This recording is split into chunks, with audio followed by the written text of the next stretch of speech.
there's Elsbeth. That's me. This is so exciting. It all starts Thursday, October 17th on CBS and streaming on Paramount+.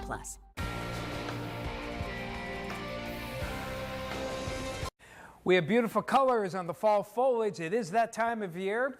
Check out our forecast tonight to see if the weather will be conducive for seeing all that nice color.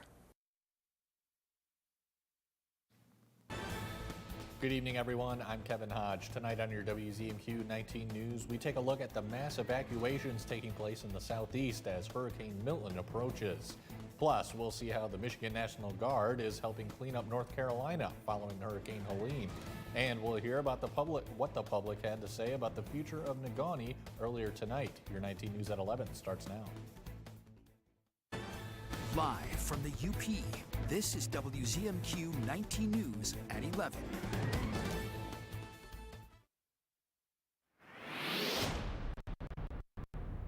Things are looking, could be cloudy to start out the day for stay here after a clear night and chilly. Could be a little frosty to start out, only getting to the mid-50s. Clouds could be stubborn even into the afternoon, and you might even see a few drops of rain early in the day, but definitely chilly throughout the area. May hit 60 though for those of you that live closer toward the Wisconsin border. And we'll have the rest of the forecast coming up later in the show. Kevin?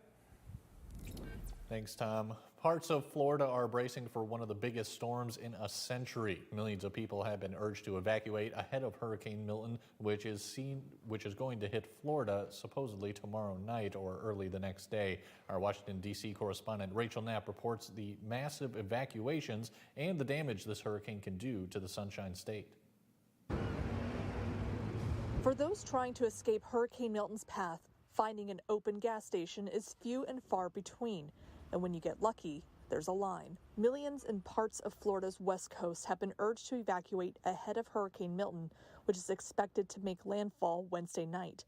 Officials with the National Hurricane Center describe the storm as dangerous and powerful and will bring multiple life-threatening hazards across Florida. Everywhere in this region is at the risk of life-threatening inundation from storm surge. We are especially concerned about this area from near Clearwater, Anclote River down to Englewood through Sarasota, where we are expecting 10 to 15 feet of inundation above ground level somewhere in this area, and that includes the Tampa Bay regions. Along with the storm surge concerns, strong winds and heavy rains could cause widespread power outages, significant structural damages, and deadly flooding. You're going to see flooding that prompts evacuations and rescues, and flooding is going to occur in some places where it doesn't normally happen.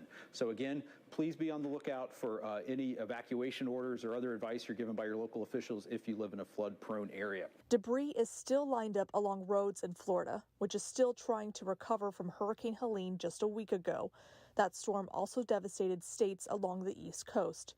President Biden says he's been working with Florida officials and is encouraging people to evacuate. I've directed this team to do everything it can to save lives and our communities, help our communities before, during, and after these extreme weather events, and that's being done. In Washington, Rachel Knapp, WZMQ 19 News. The New York Times is reporting FEMA only 9% of their personnel are available to deploy for this hurricane. Homeland Security Secretary Alejandro Mayorkas is reassuring people the agency is ready to handle this storm. Troops from Michigan's National Guard are working in North Carolina, assisting communities recovering from Hurricane Helene.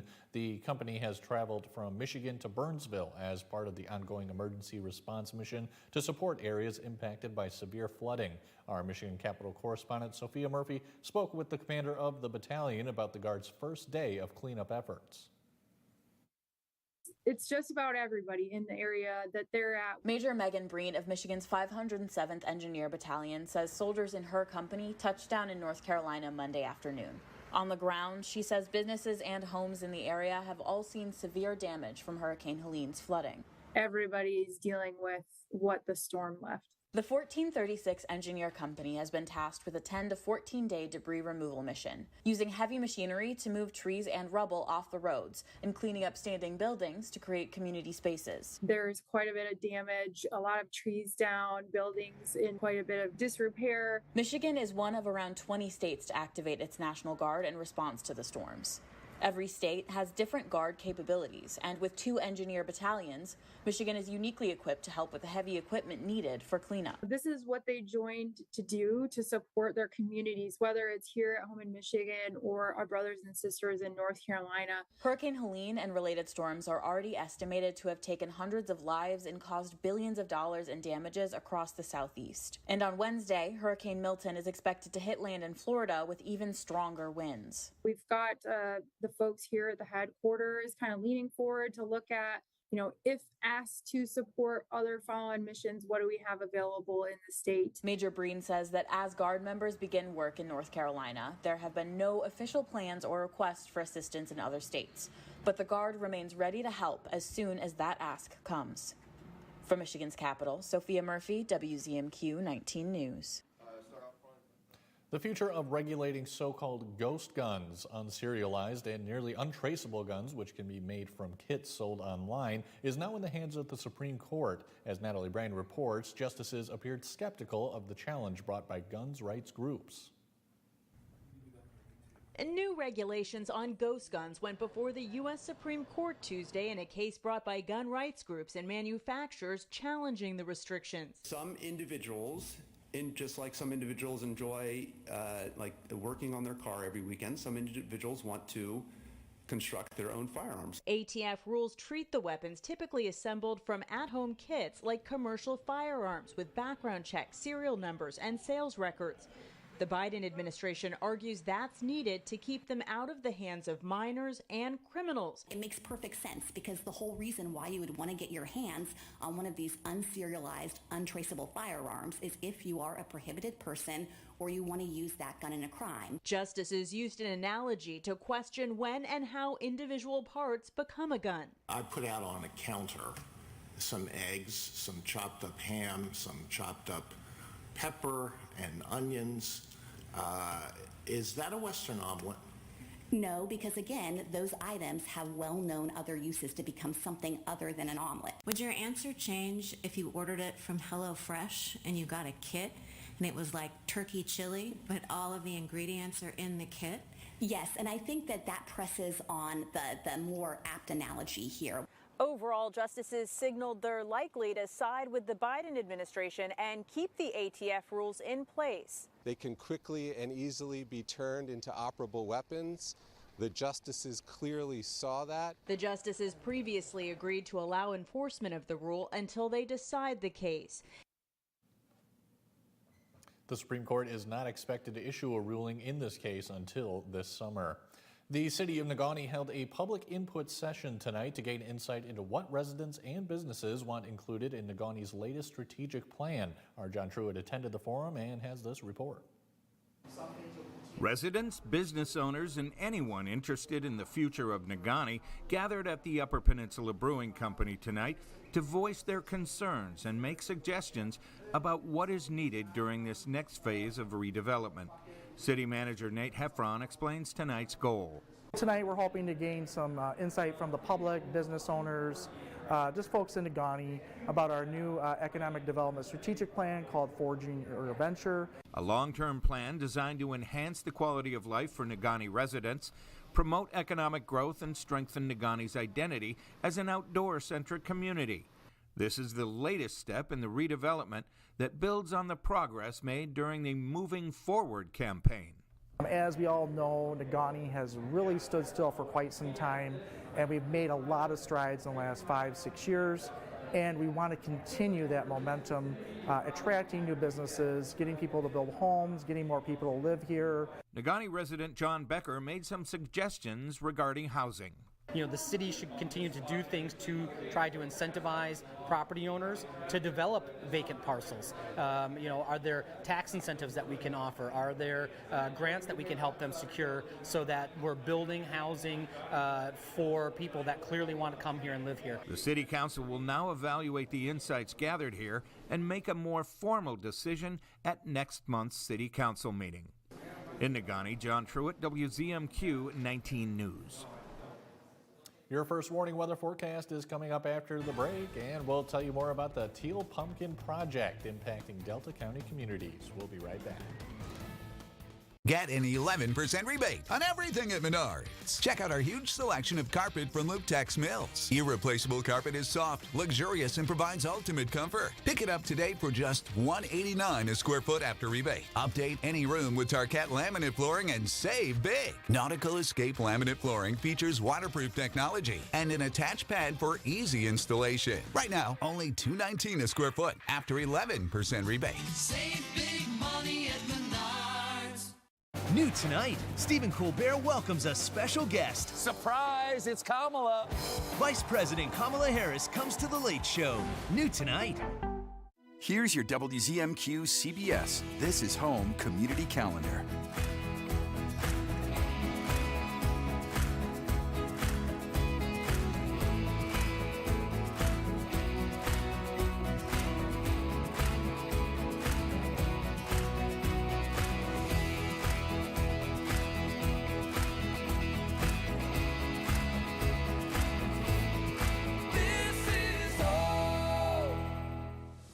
It's Kiss and Tell with Kristen Bell and the cast of Nobody Wants This. You created a hot kissing scene between your two characters. And I didn't need to do any research for that. Plus, we're playing Dating Deal Breakers. That's a red flag. Get him, Adam. Then a touching reunion on The Jennifer Hudson Show. The Jennifer Hudson Show, tomorrow at 5 on WZMQ TV CBS, followed by 19 News at 6. Mr. Mattress here. We're closing out Serta floor models at big discounts below cost. Shop Shunks today. The world's longest running prank show is back.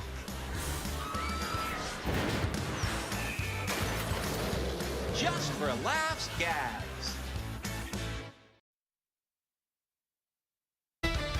Now, WZMQ TV 19 First Warning Weather with meteorologist Tom DeVecchio. And the headlines here for tonight. We'll have chilly conditions here. We'll have some areas of inland frost, though, along the lakeshore, including Marquette. Temperatures probably dropping close to the 40 degrees. Good chill. Now, tomorrow, we're going to get a little wave move through and could give a few early to mid-morning drops, particularly east of Marquette towards Sault Ste. Marie. And the clouds could be a little stubborn during the afternoon.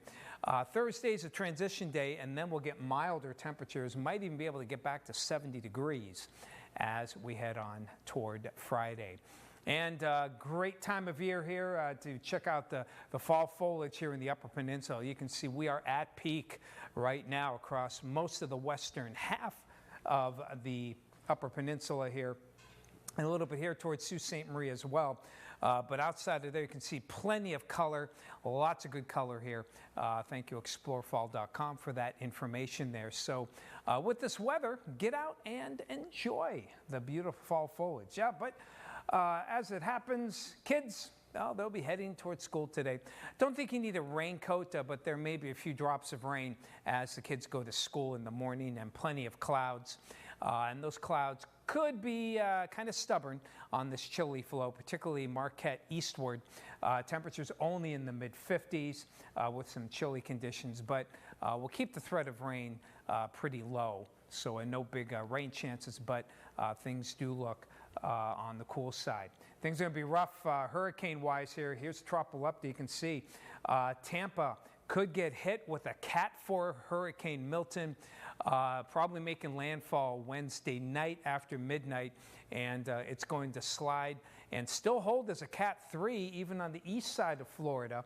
So we have some nasty, nasty weather there. Storm surge, especially north of Tampa, could be up to 12 feet. Even on the east side, storm surge of 6 feet. There will be some massive flooding and definitely a lot of damage here with this one. It will be a newsmaker, just like Helene was, maybe even worse. In the meantime, here's that wave coming down on Futurecast. May set off a shower or two, primarily in the eastern half of the Upper Peninsula, and then things start to turn as the winds start to shift here. We'll have northerly winds going into Wednesday, chilly, and then we'll be switching back toward light out of the south as we head toward Thursday. Small warm-up for Thursday, better warm-up on Friday. Lows for tonight, 40s toward Marquette, a lot of 30s in the inland sections where we'll have some scattered frost. Highs mainly 50s tomorrow, except along the Wisconsin border. We'll get close to 60 degrees. And we're going to keep it chilly here again for Thursday, but Friday will try to get to 70. Back to chill for the weekend. Look at that. May not get out of the 40s. Could be a little bit of rain for Sunday and Monday. Thanks very much, Tom. While many kids are thinking about what they'll wear this Halloween, others are more concerned about what they'll find in their trick-or-treat buckets. Our Escanaba Bureau reporter Lily Simmons tells us about an initiative making the holiday fun and safe for all children. A lot changed for Samantha Godino's family when her son Shepard was diagnosed with a severe peanut allergy. We found that attending events and going trick-or-treating was a lot more scary than it should have been. Godino began searching for a solution and found the Teal Pumpkin Project. The Teal Pumpkin Project is a nationwide initiative that encourages homeowners to offer non-food items instead of or alongside of candy treats. Spider rings, vampire fangs, witch fingers, slinkies. The Teal Pumpkin is assigned to kids like Shepard of a safe place to trick-or-treat. It also benefits a whole scope of children, from diabetes, feeding tubes, and other medical conditions that just prevent them from enjoying the traditional treats that we're used to for Halloween. While not required, households participating in the Teal Pumpkin Project can put their address on an official map to help families plan their trick-or-treating route. We're hoping to beat our record last year, which was actually 35 participants. Godino says she wants every child in Delta County to have a happy Halloween, focused on costumes, treats, family and friends, and not a potential health emergency. 1 in 13 children have a food allergy. There's a few hundred kids in the community that benefit greatly, but my philosophy is even if it helps one kid feel included and feel like a normal, everyday child on Halloween, that's a win for me. To learn more about the Teal Pumpkin Project or to sign up for the official map, visit WZMQ19.com. Lily Simmons, WZMQ 19 News, Escanaba. Today, many retailers, including Amazon, Walmart, and Target, are starting to offer major deals for the holidays. That includes discounts on Halloween-related items. Donnie Bacchus looks at the latest trends and how much people will be shelling out this year. The Meza family is going big this Halloween and looking to make the holiday special. Is this one of your favorite holidays? Yes, definitely. What's that? Little Frankie is the reason why. He's having a Halloween-themed birthday party when he turns 5 at the end of the month. This year, there's no budget. Halloween shopping exploded during the pandemic, hitting a record last year. This year, the National Retail Federation expects spending to tick down, but still add up to its second highest total ever. Americans plan to spend an average of $103 each, and almost half said they got their start before October. We've seen the consumer come out earlier than ever. Nikki Ballas is with the seasonal store Spirit Halloween. She says sales for Halloween-related items and decorations are on the rise, from simple signs to pricey animatronics. They're putting things out on their yard now. They're decorating their home. They're decorating their offices. Schools are having parties.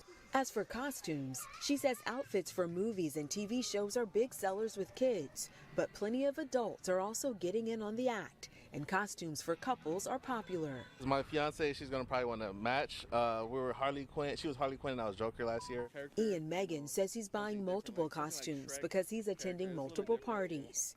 Mia Cerna is doing the same. Is this considered your favorite holiday? Absolutely. Why? It's just any reason to stay a kid, never grow up. And she's not alone. This is long overdue. 1 in 3 people also say Halloween is their favorite holiday. Still to come on your 19 News, Hancock is taking on Gwynn in some high school volleyball action. Mike Ludlum takes us through the highlights when we come back.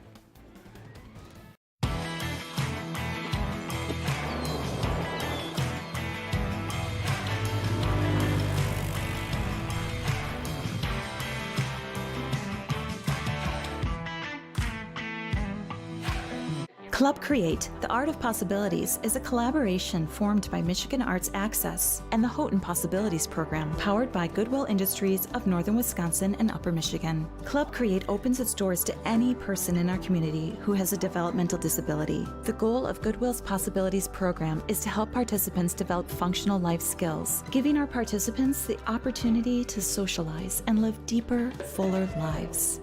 Please continue to shop and donate to your local Goodwill. Well, that was interesting. You know, every family has that weird, crazy uncle. Apparently for the UP, it's our own Carl Bonac. You hear him say vaccines are the same thing as Nazi experiments? Or how he thinks that climate change is just all a big hoax. Well, Carl has been spreading those stolen election lies for a while now. Why was he trying to get you to take horse dewormer? We definitely shouldn't send Carl. These can't help UP families. She's fair. Untrue, Your Honor. What, you're going to have your turn. She's inquisitive. What in the world led to this young lady finding you in this compromising situation? She's very frank. You should never start anything you're not prepared to finish. Compassionate. I see a family that still loves each other, and I'm glad to see it.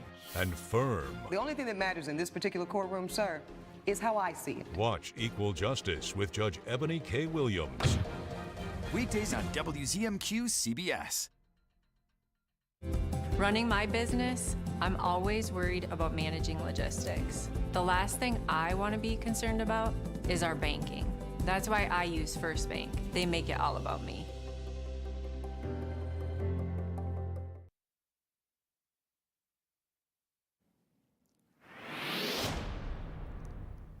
Good evening, everyone. The Hancock volleyball team made a big move in the Upper Peninsula Division IV poll last week. The Bulldogs are ranked second. Head coach Brian Lampa brought his team to Gwinn tonight to meet the Model Towners. Pick up the action in the first set. Hancock in the far court. Lynn Hainanen, Ellie Lesperance to Veda Brooks. Freshman sends the ball off the block for a point. We're tied at 1. Gwinn coach Jessica Stansky encouraging her squad. Next, ball goes over the net, and it's Hainanen. Lesperance to Brooke Koskela off the net for the kill. Bulldogs are ahead 2-1. Hancock ran off several points with a few aces to take a 10-1 lead, and they will set Koskela again, but Gwynn's Allie Millette with the clean roof. Model Towners trail 10-2. Next for the Crimson and Gold, it's Alice Larson to Lesperance. Alicia Aho puts the point down, and it's 13-5 Bulldogs. Gwinn gets back on the board off the serve. It's Cadence Ruggiero. Michaela Johnson to Allie Millette off the block, and that's good, but the Bulldogs are in front 17-8. After some action here, nice dig by Sophie Freeman, and some pinball action at the net. Finally, Brooke Koskela will get the kill. Bulldogs took the first set 25-9, and they won the match 3-0, and Hancock should still be number 2 in the next volleyball poll. Elsewhere tonight, Calumet sweeps Houghton 3-0. Ironwood gets past Dollar Bay 3-2, 15-12 in the 5th. Cardenado cruises past Munising. Ontonaga needs all 5 sets before getting past Bessemer. It was Ewan-Trout Creek, Jeffers over Ewan-Trout Creek. That should be 3-2 and 15-11 in the 5th set for the Jets. Lakeland and Hubble 3, Lance 2, 15-13 in the 5th for the Lakes. Kingsford drops Iron Mountain 3-0. St. Ignace lost the first set, then bounced back to beat Brimley 3-1. Forest Park cruises over North Central 3-0. Same for North Dickinson Downing Rapid River. Escanaba over Barker Harris, and Marquette drops Gladstone 3-0 as well. Western County 3, Chancellor 1, and Negaunee a road win at Manistee 3-1. The Michigan Tech and NMU volleyball teams both recorded weekend sweeps over Lake Superior State and Saginaw Valley State. Now the Huskies and Wildcats meet Thursday in Marquette. NMU head coach Mike Lozier says there was a reason why he wanted to slightly change his preseason schedule when facing Tech this year. Typically in the preseason, we'll scrimmage them, and I said I didn't want to scrimmage them here because I didn't want them to see the gym until they had to play in it. And so we hope that advantage gives us some help. They have an outside who basically won that match for them on Saturday at the end that we're going to have to try to slow down. Their right side is young but athletic, and they do some things that we're not great at defending from their offense, so we're going to have to really work this week to get better and prepare for that. I like their setter a lot. She does a lot of really good things for them and has really gotten, a lot out of their attackers, especially out of the middle position. Jackie is going to be doing what she does, and she's an incredible player, has been for a long time, so we know kind of what to expect there. The Tech player Wildcats coach Lozier was talking about was Meg Robbie. She had 24 kills in the 5-set win over Saginaw Valley State Saturday. Several of those came in crunch time of the second set that Tech won 27-25. Thursday's match at the refurbished Vanderbilt Arena at NMU begins at 6:30. Oh, the buildup continues to grow. Tom Izzo and the Michigan State men's basketball team will visit the NMU Wildcats Sunday for the Superior Dome Showdown, an exhibition game. NMU head coach Matt Makerzak says it's a big deal, and he hopes his players can enjoy the event. Well, let's really enjoy it. That's our number one thing right now. Let's enjoy the weekend. Let's have as much fun with it as humanly possible. Let's enjoy all the cool parts. And then for the 1 hour in film, or the hour and a half of practice, or the 2.5 hours of game day, let's really lock in and try to play basketball at as high a level as we possibly can. He was at Northern. He was a full-time assistant. He left Northern to go be a graduate assistant at Michigan State. A lot of people could say that was a bad career move. Turned out, I think that one worked okay for him. So my first collegiate start was the 4th game of my sophomore year, and we played Michigan State at home, and on a real game. Gus Ganakis was friends with my coach, and he brought Benny White and Lindsey Hairston and Robert Chapman, and they had a really good team. And we came up there, and we were the sacrificial lambs, but it was great. Hi, everybody over at the Breslin Center. I am Steve Mariucci here in Los Angeles. You know Coach Izzo? He and I are best friends. I want to be the first to inform you, Tom Izzo, that your jersey number 10 will be retired at Northern Michigan University basketball.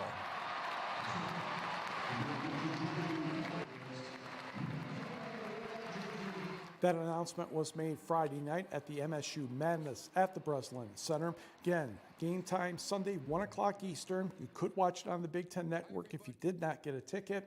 And Izzo announced today that Gordy LeDuc, his high school coach at Iron Mountain, will serve as an honorary coach and sit on the MSU bench. Michigan Tech junior defensive back Dante Bassanese is the GLIAC Defensive Player of the Week. The Iron Mountain graduate led the Huskies with 8 total tackles, along with an interception he returned for 24 yards and a blocked field goal in the 22-7 win over Wayne State. Bassanese leads the Huskies with 48 total tackles this season, and he's starting to get noticed by his head coach, Dan Metlack. Really good tackles that I can think of on conversion downs that made them have to punt the football. So, local kid walks on here, battles his way into a starting spot, and now he's a crucial part of our defense, leader over there as well. And he's getting that confidence now too, where he's getting a little bit more aggressive, whether it be with the physicality part of it or going after footballs. But he's doing a really nice job. The Huskies host Davenport Saturday, while NMU travels to Grand Valley State. High school football polls quickly. Menominee still number 1 in divisions 1 through 3. The Maroons visit number 4 Negaunee on Friday. And in the 8-player, it's Forest Park, 1 vote ahead of Pickford again this week. And New York Jets owner Woody Johnson announced today in a statement that head coach Robert Saleh was fired. He was hired in 2021, a 20-36 record. Saleh played his college football at NMU, and we will be right back. John's Auto has been voted the #1 dealer to buy premium vehicle for longer than I've been alive. If you're looking for a vehicle, or if you're looking for someone to help with your current car, or if you need to get yours looking like new again, come see us at John's Auto Sales and Service, Marquette. 19 News is brought to you by Kirkish Furniture.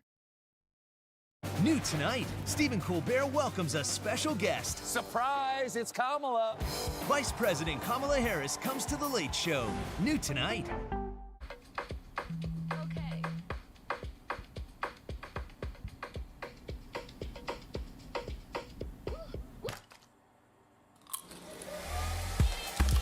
Getting ready, we all have our routine. Finding an outfit. Fixing your hair. And all the other little touches. Gum, check. Keys, check. Phone, check.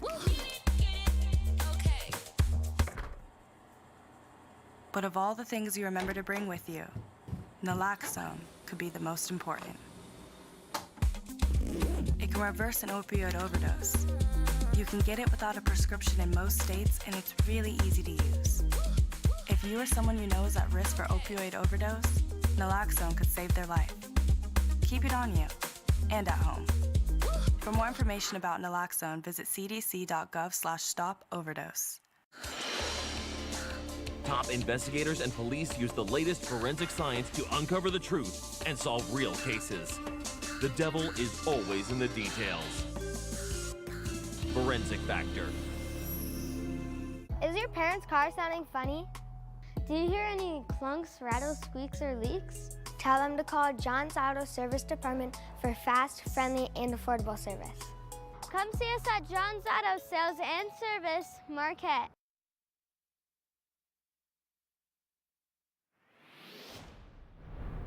It's going to be another chilly one for the Upper Peninsula. Generally clear skies, though the clouds will increase east of Newberry by late tonight. Might even be a drop of rain by daybreak in spots. Low 40s Marquette, a lot of 30s, good chance for some frost along the Wisconsin border. Into tomorrow, may squeeze out a few showers and clouds here, primarily again east of Marquette towards Sault Ste. Marie as a wave moves by. A little more sunshine off toward the west. Temperatures rebound close to 60 along the Wisconsin border. Many of you, though, staying in the 50s along the shores of Lake Superior, and will be a pretty chilly wind as well. A little rebound for Thursday, partly sunny. We'll try to get to 70 on Friday, especially if we can get some sun through the clouds. The weekend, back to chilly conditions. Keep it chilly on Saturday, and look at that, real cold Sunday into Monday with some instability showers, and may knock it out of 40s. Kevin? Thanks, Tom. And finally tonight, Mets fans were excited to catch a train with McDonald's mascot Grimace on their way to a playoff game at Citi Field today. The Mets were playing Game 3 of the Major League Baseball's National League Division Series playoff against the Phillies. And footage filmed by ex-user Stelly K, who said they worked for McDonald's, shows Grimace, the purple mascot, hopping onto the 7 train at the 46 St. Bliss Saint Station in Queens and jumping around with enthusiastic Mets fans. And it appears he was their good luck charm today as they took down the Phillies 7-2. And that's all we have for you tonight, folks. We'll see you tomorrow.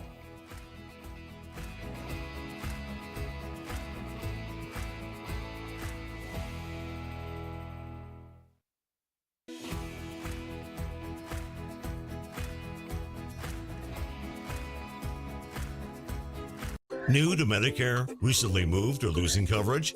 Then let us help break it down for you. First up, we have Medicare Part A. Consider your hospital insurance as your safety net, covering inpatient hospital stays, skilled nursing facilities, hospice care, and